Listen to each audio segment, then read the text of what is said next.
বন্ধুরা সকলকে good morning, সকলকে জয় গঙ্গা। এই মুহূর্তে আমি আছি লক্ষ্মীনারায়ণ মন্দিরের সামনে। আর এইখানে এখন সকাল সকাল এসে এতটি সুন্দর লাগছে। এখানে সকালবেলা আসলে কিন্তু আপনাদের মন একদম অন্যরকম হয়ে যাবে। এই হরিদ্বারে এই গঙ্গা ঘাটেতে যখন আপনারা আসবেন, এখানে প্রচুর মন্দির আছে, আপনারা দর্শন করবেন। এবং এখানে অনেকে আছে যারা পিণ্ডদান করছে। আর এইখানটায় এসে যা জলের স্রোত, কি বলবো আপনাদের, সেই লেভেলের। ইচ্ছা করছে এক্ষুনি গিয়ে যেন গঙ্গাতে স্নান করি, কিন্তু এখন আমরা স্নান করব না, আমরা দুপুর বেলাতে স্নান করব। ঠিক তার উল্টো দিকে লক্ষ্মীনারায়ণ মন্দিরের উল্টো দিকে দেখুন খুব সুন্দরভাবে রেপ্টিক আছে। সমুদ্র মন্থনের বেশ কিছু ঐতিহাসিক দৃশ্য এখানে ফুটিয়ে তোলা হয়েছে। দেখুন, অসুরের সঙ্গে দেবতাদের যখন যুদ্ধ হয়ে সমুদ্র মন্থন হয়, তখন এইখান থেকেই কিন্তু সেই অমৃত উঠে আসে।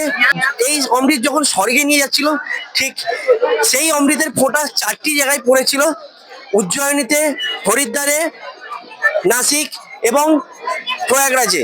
এই চারটি জায়গায়, সেই জন্য কিন্তু এই চারটি জায়গাতে কুম্ভ মেলা পালিত হয়।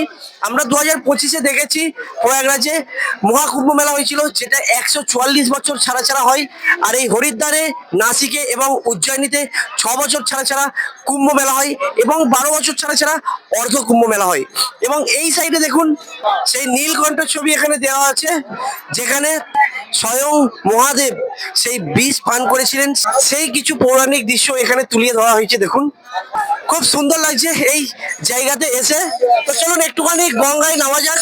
আর এই দেখুন সেই গঙ্গা, যেই গঙ্গা কিন্তু আমরা অনেক টিভিতে, সিরিয়ালে দেখেছি, আজ আমি আপনাদের সামনে 6 ইঞ্চি স্ক্রিনে তুলে ধরছি। তো চলুন একটুখানি গঙ্গা জলটাকে মাথায় দিয়ে আমাদের শরীরটাকে শুদ্ধ করে নিই। আর এরকম ছোট ছোট ভিডিও আপনাদের সাথে শেয়ার করতেই থাকবো।